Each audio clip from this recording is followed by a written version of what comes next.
Hey guys, it's Sean here.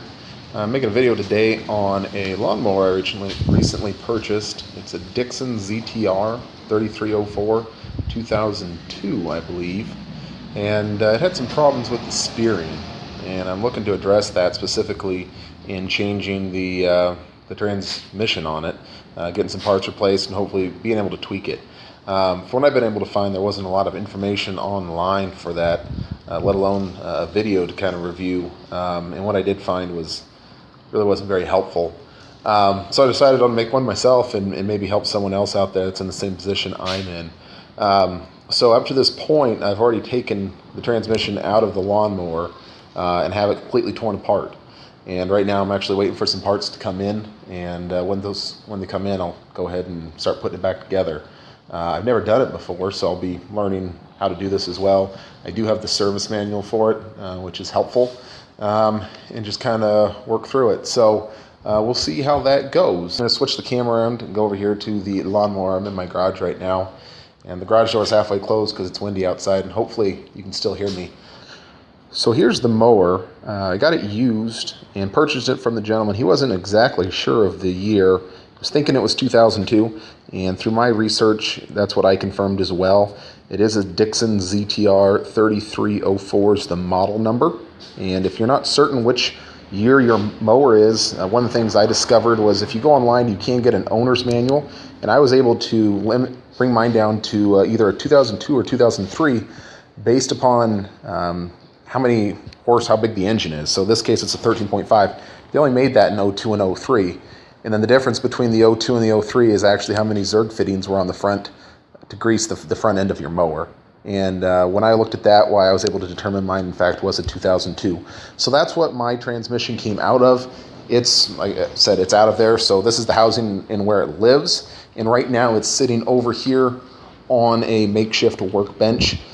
And it's been working pretty good for me. If you want, you can actually purchase a product. I think they call it the Transaxle base plate. It's pretty much a piece of sheet metal with a hole cut out in the bottom of it. And so I just went to the hardware store and picked up, I think this is 3/4 inch particle, and it seems to be working just fine. And maybe you could save yourself some money doing it that way. So right now I do have it all torn out. I don't have a video on how to take it out. I kind of wish I did. That said, when we put it back together, we'll make sure we get it put into the mower, and then that way you can see how it goes back in. I think you should be able to figure how it comes out if you can put it back in, or watch me put it back in anyways. So this is what we're working with right now, and where I'm currently waiting for is a few parts to show up that I had ordered. They're supposed to be here today. We'll see if that happens. But when they do get here, we'll go ahead and start putting this back together. Over here, I wanted to show you a couple different things. One of those is the gauges you will need to do this project. These two, you got the one on the right and the one on the left. The one on the right, everybody will need for their mower. The one on the left, I believe you need if you have a mower that is 1999 or greater. And these are the assembly gauge tools to set that transmission, make sure it has the proper clearances and tolerances, and we'll show you when we get in there. I think for those two alone, it was right around $50-$60 for me. So if you could get that cost out, this really wouldn't be that bad of a project. And that tool that was on the left, the reason you need that, I think a way you could tell if you need it or not, is on the back here with these two springs, we'll call them, up at the top here. If you have these cups up here and then also down here as well, if you have those, you need that tool on that left. The one on the right won't work for those. So because I have those, you need that additional gauge tool to put this together and set it up properly. So that's where we're at right now, and I will show you the process of putting it back together and then getting it set properly. And then once we get that done, we'll throw it back into the mower and see how it works. I'm not going to change out the cones. The cones are over here on the workbench. Now, that said, I probably should. They're right there. Those two, they're a material kind of like a brake pad you have on your vehicle, so they do wear down. These are, I'm assuming, 15 years old. I don't know. Maybe they've been replaced at one other time.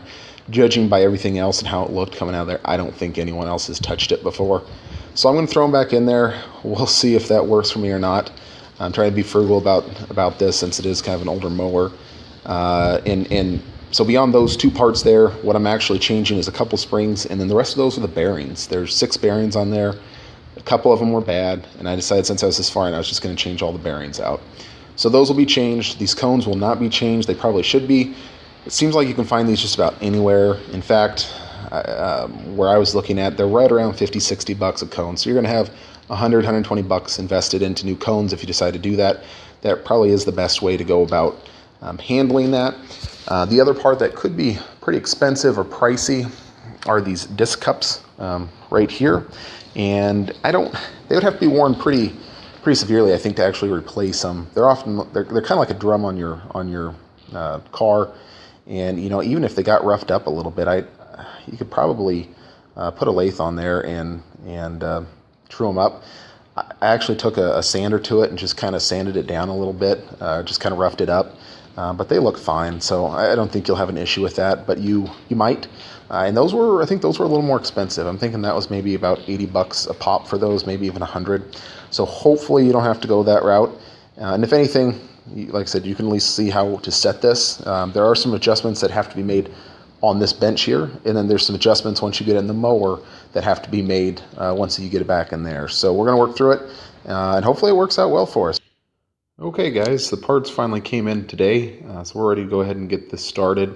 I apologize, the lighting is not the best in here. It's now night, and so I can't have the garage door open, and just a lot of yellow light in here. So hopefully this will film okay, well enough that you can at least see what's going on.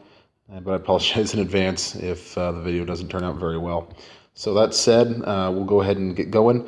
I'm going to take this cradle that's right in front of here, and we're going to go ahead and get the bottom ball joint pressed in. That's going to be this right here. So we're going to have to take that and flip it off, or flip it over and put it up on the workbench here, and we'll go ahead and get it pressed in. Also, one quick thing, guys, before I forget, these bearings that I purchased here, I'm replacing. The bearing number on there is 203P, and I actually ordered the wrong ones originally. It seems like most of the ones that you purchase online that are going to pop up, the inner bore, the inner diameter here, is too large. It seems like they're all 17 millimeter, which is what I ordered, and what I needed, and what I assume you'll probably need for yours as well, is actually a 5/8 inch inner diameter. So 5/8 inch being standard, obviously, and the 17 millimeter being metric. So that was a bit of a problem with this bearing. So just know that going ahead, if you purchase bearings, make sure, yes, it's a 203P bearing, but make sure it's got a 5/8 inch inner diameter, not a 17 millimeter. Otherwise, you'll end up in the same boat I was in, having to ship bearings back and try to get the new ones. So that said, we're going to go ahead and pound this one in on the bottom and get to putting it back together.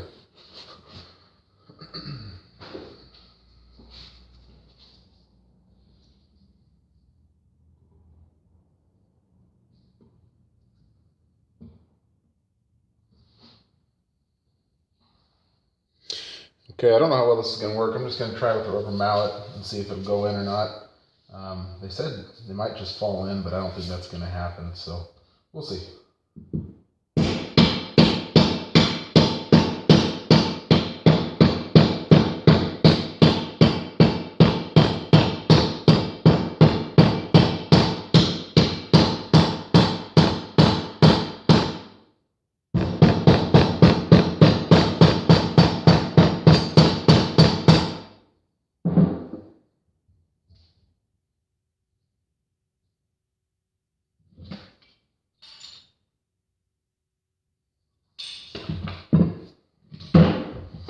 Well, that seemed to work just fine. Nothing real difficult there. I'm going to go ahead and get it over onto the workbench I made for that, so we can get the rest of it put back in. All right, hopefully I got you enough there where you can see what's going on. So I'm going to take the drive pulley, which is this guy right here, and we're going to go ahead and insert it up to the bottom. You just have the main shaft, the actual pulley. There's a nut on there. There's also a little metal key. This is all keyed, this whole shaft is, to make sure everything lines up right. So you got to put that in there. So we're going to take this, we're going to put a little anti-seize on it. It actually calls for anti-seize spray, which I do not have. And the instructions are very specific in that you do not want to get it onto the disc cups or onto the drive cones, as it can ruin them.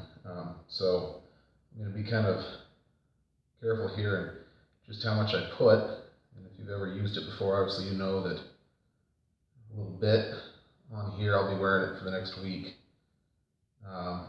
But it is kind of hard to slide in those bearings as it is right now with nothing on it. So put just a little bit on here, and hopefully that will make things go together a little bit easier. And you guys couldn't see that, but I just took a paper towel and just kind of wiped it off a little bit. So there's just a very, very thin coating on there. So we got this piece. There's a little tiny, looks almost like a washer. It's a spacer. That's going to go on first. Slide down. And then we're going to go ahead and put this up through here. The next piece in that is a little bit bigger spacer. This guy right here. Go on. And the next piece is the cone. And again, this is all keyed, so you got to make sure you get it in the right way here. I got to put a key on there as well. Just little rectangular keys. And then we'll try to get that key lined up with the shaft here. Hopefully that doesn't give us too many issues.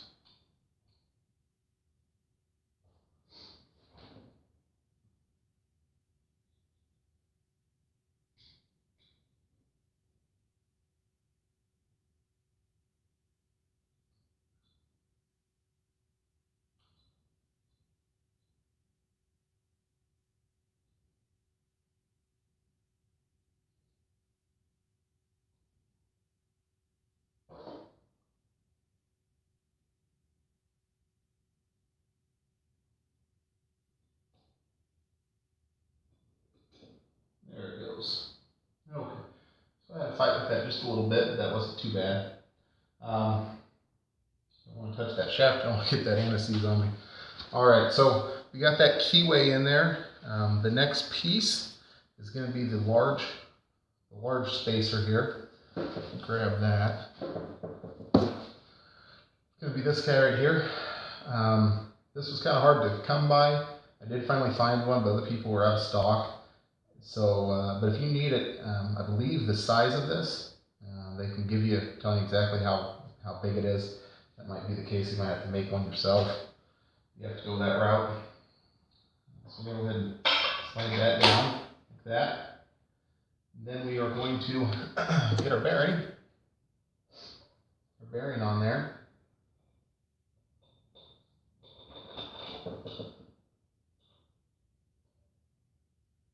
Like that. And then I'm going to go ahead and tap that bearing down.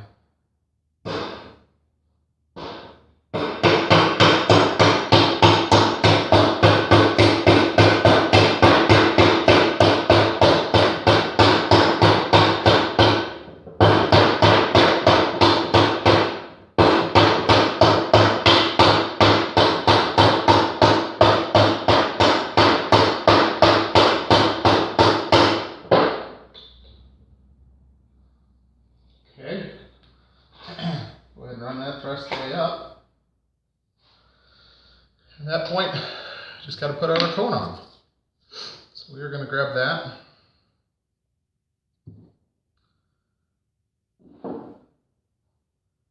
This cone is going to sit up.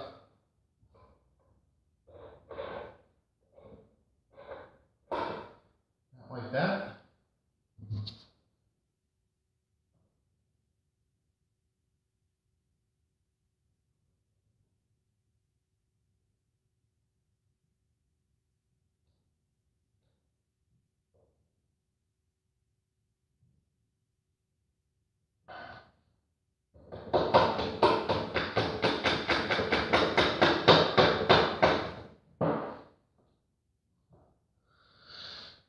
Hopefully like that, it'll go ahead and stay. Now we just need to put our nut on, and we will be good to go.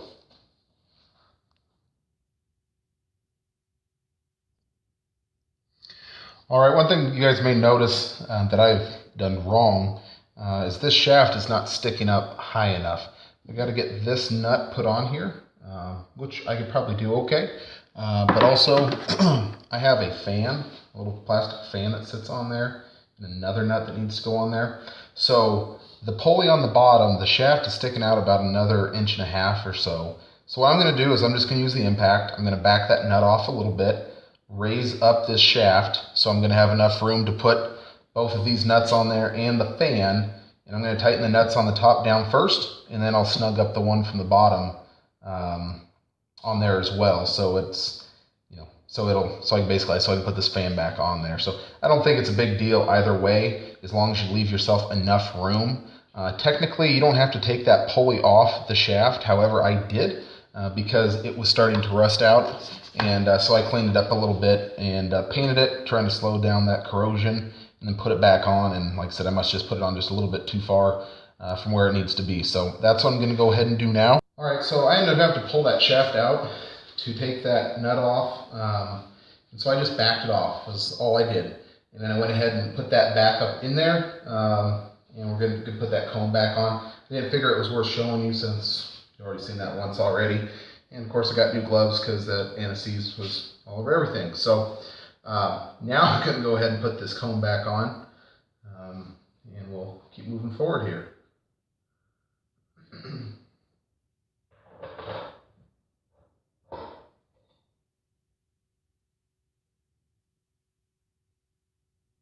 Just lining up the keys.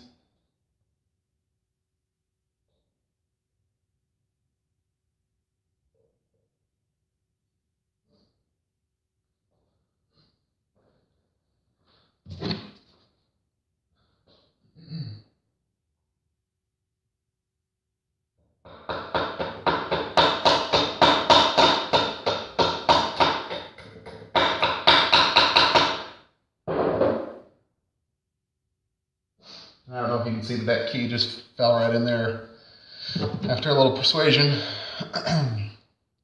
These nuts, so you're aware, they're a 15/16, all three of them. So just kind of have that in the back of your head if you make sure you have big enough tools for that. So we'll go ahead and just run this nut down on top of there and move on to the next part.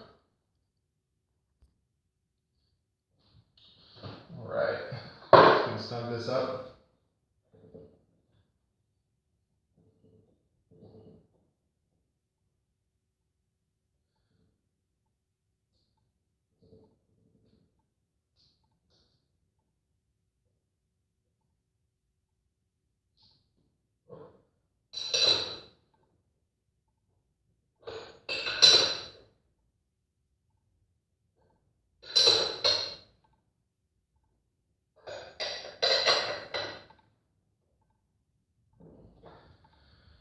I'm going to grab the torque wrench. They do say 75 foot-pounds is what that should be tightened to.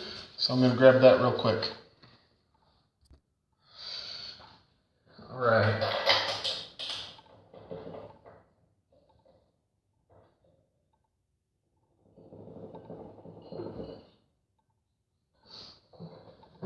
I need to hold that bottom with the wrench as well.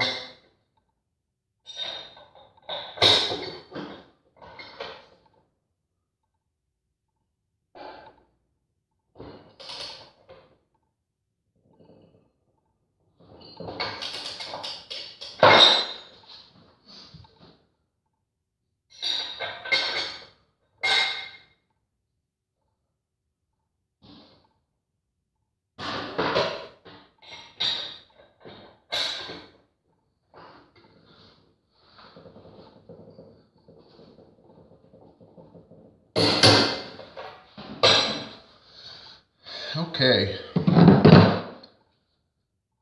so there's 75 foot-pounds.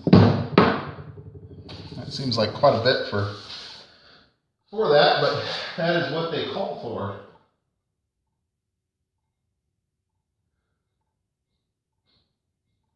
That looks good. So I don't know, yours may or may not have it. This is the little fan. Honestly, I don't even know which way it was sitting on there. I believe it was sitting like this. pushes down over the top, and then this nut goes on to just keep that on there. A lot of the other ones I've seen didn't have this fan, so I don't know if it's something they added later or if it just wears out and people throw it away. But the shaft's installed, and so now the next thing we'll move on to is reassembling the disc cups, and then getting those centered on there. So that's where we'll go next. Alright, so the next part, this is a cradle for the disc cups. It's going to sit on here just like that when everything's said and done. But the next step is to go ahead and press in these bearings just like we did on the other ones, one on each side. So I'm not going to show you that. That's pretty self-explanatory, and you just saw me do it before. So I'm going to go ahead and do that off camera, and then I'll be back.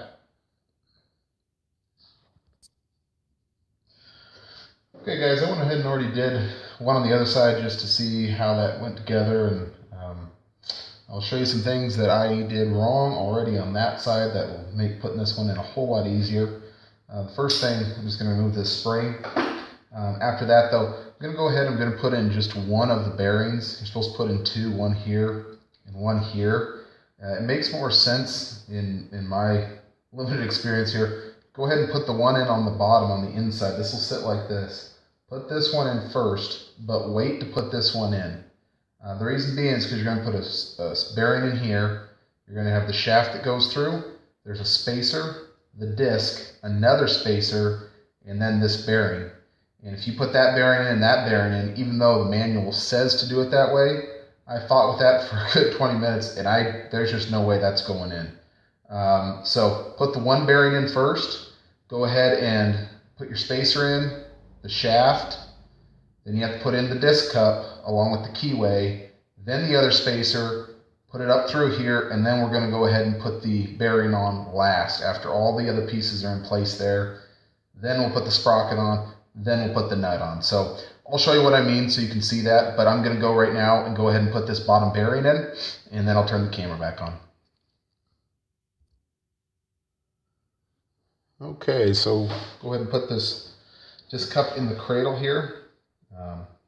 This is the inside. It's actually going to be sitting like this. And so I did put the bearing in already. So the next thing we need to do is I'm going to put a spacer inside here, kind of like that. We're also going to go ahead and get the key. It's going to go in this disc cup.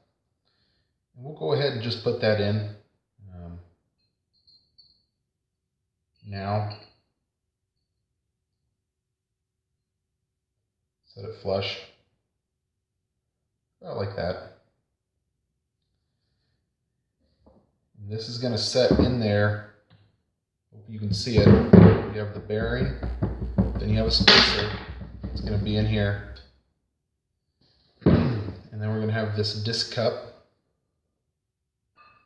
It's going to go over that.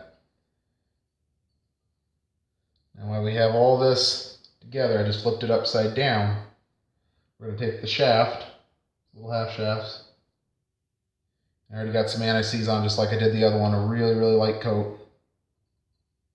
I'm going to go ahead and try to line that up with that key the best I can, which is always easier said than done.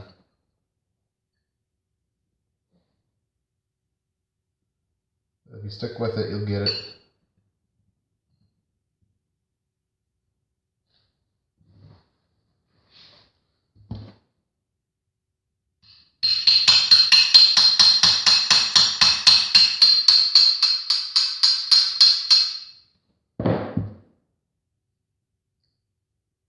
Okay. So we got that. You can see if I flip it over now, it's just about flush with the top of the cradle there where the bearing's going to sit. So you can't forget there's this other little spacer that's going to sit up top here that's going to hold that key in a little bit. And we're going to take this bearing and we're going to put this bearing down on here as well. I'm going to just basically sandwich all that together. So I'm going to Turn the camera off for that, otherwise I'll be shaking the whole time I'm pounding on that. I'm going to go ahead and pound that in there, and then I'll turn the camera back on.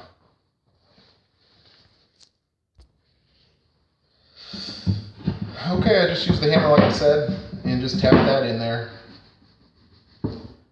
Just trying to get the anti-seize off. Hate that stuff. So now that that's on there, just 2 more pieces here. We'll be done with this one. Here's the sprocket, and it's keyed as well on there. Sorry, I know my shadows, I'm casting the shadow here. So I'm going to set that on there. You want this rounded end with a space and then the sprocket to go down on it. Just line it up with the key and take our nut and go ahead and tighten that down. This is a little bit different. This one gets torqued to 50 foot-pounds, which again is a lot. There's just not a lot to hold on to. Doesn't sound like a lot, but when you're trying to torque it, it's a fair amount for this little piece. So this is what I did last time. I just ran a screwdriver through there to kind of hold it. Go ahead and put the torque wrench on there. I'll tell you, 50 foot-pounds is about as far as it'll go.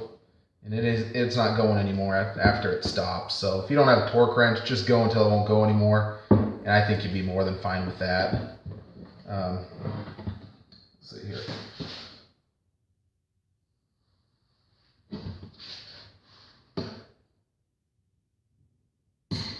There it is.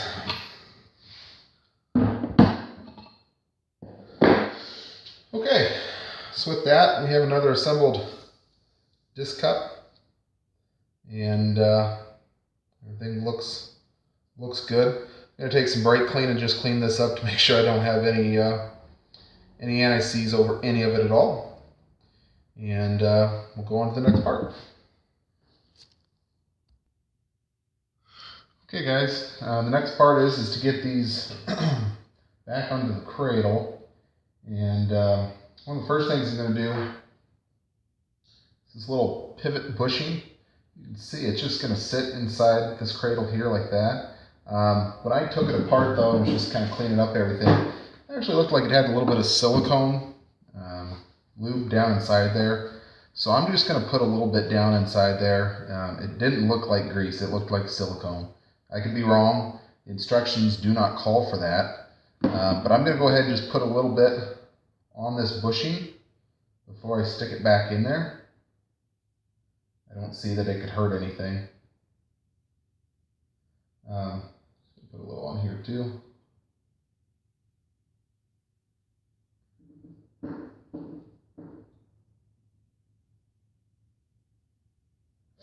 Stick that back in there.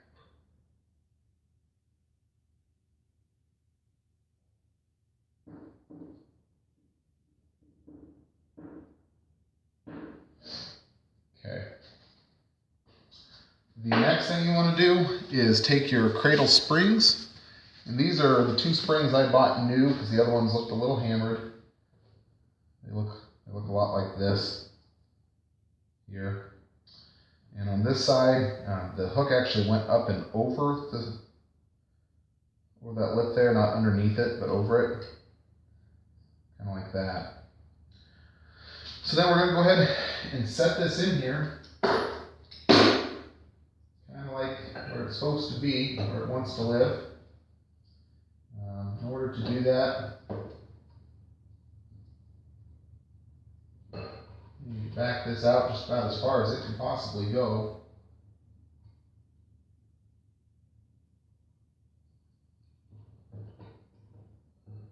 Just like that. Okay. I'm going to just check the size. It's a 7/32 Allen, 7/32 Allen wrench right here, and they call this a pivot bolt. And we're going to go ahead and just run that in there enough until it kind of holds it for us. Nothing crazy. just so we don't lose it. Something kind of like that. It's not going anywhere. Okay, and the next thing we need to do is screw in the neutral assembly stud into the center section, which is this guy right here. So we're going to go ahead and screw this down on in through here. So let me put it on hold for a second. I'm going to get this cleaned up a little bit more. This guy right here, I'm just going to clean it up a little bit, and then we'll go ahead and put that on. Okay guys, so the next thing we're going to do is take this neutral spring assembly, and mine might be a little different than yours. I got these rubber bushings on top. Seems like most of them actually had another set of springs on top. It's all the same, it's not going to make a difference for you. We're going to take it and we're actually going to screw it into the transmission base plate here at the bottom. I don't suppose you can see it on camera, but we're going to screw it in there. But the key is here is it's actually got to extend down below the base of this transmission housing. By the instructions, it's supposed to go down and be flush with that transaxle base plate I mentioned earlier in the video. I don't have that. I'm going to go ahead and put it down there about 1/4 inch past this housing. That's about where they were at when I took them off, so I feel pretty comfortable that being the case. So that's what I'm going to go ahead and do right now, is put that on there.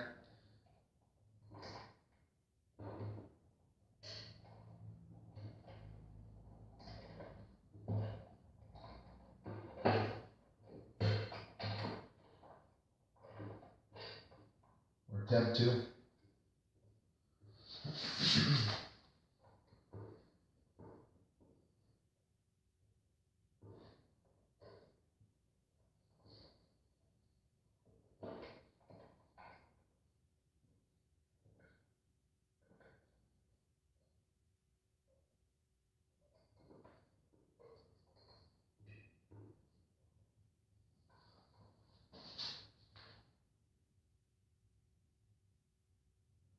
I actually cleaned those threads up, so I'm kind of surprised it's sticking as much as it is. Just have my finger underneath there so I can feel when it's going to get flush with the transmission housing here.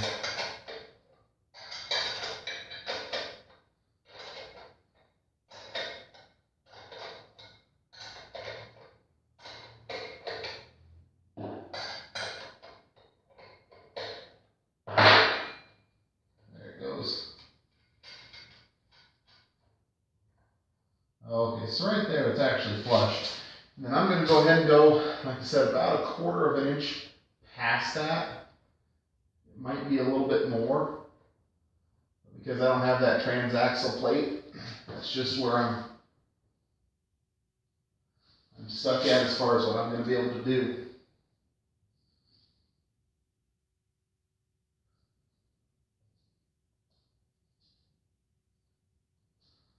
Yeah, I'm okay with that right about there, I think.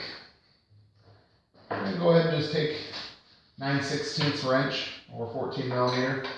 You can go ahead and just snug up that lock nut on the bottom there so it doesn't move around on you.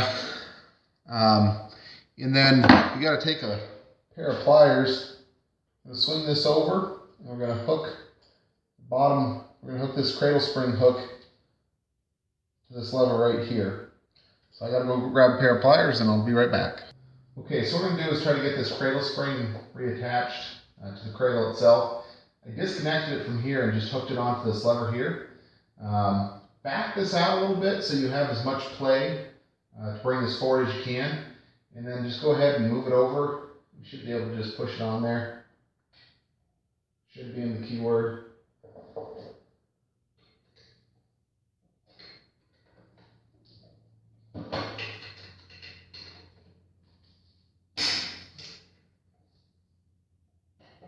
There we go. Something like that. And if you want to go ahead and tighten that back up a little bit. Not a whole lot, but it'll put some tension on there. Next, we're going to go ahead and put on these two little rubber, I call them rubber tension springs. And we're going to put them on these two studs right here. So one on the top of it and then also one on the bottom. And this is going to be where we attach the roller plate. You got this little bearing right here that's run around on just a drift pin. And then we got these roller plates. Got this roller plate right here. You can see some witness marks of where it was on there last. So I'm just going to put it right back on the same way.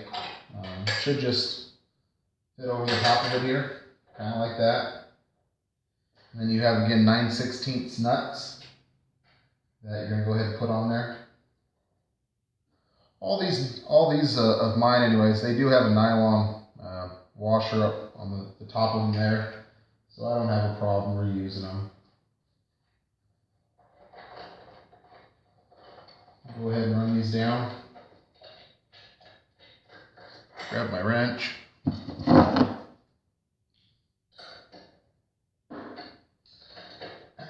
According to the instructions, you want to do this until there's a little bit of tension on this rubber spring. We're going to set these later.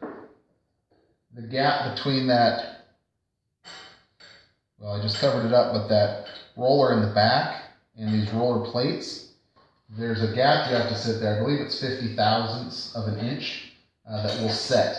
And so all we're doing right now is basically just getting everything back on. And then we'll come back and reset that at a later point in time. So we're just going to get this snugged up, and then we'll move on to the next one. Alright guys, I went ahead and finished up the other side. Of course it goes together the exact same way as this side does. And it went together pretty easily. I think you'll find is if you do this, when you do one side, of course, then the other side will be that much smoother for you.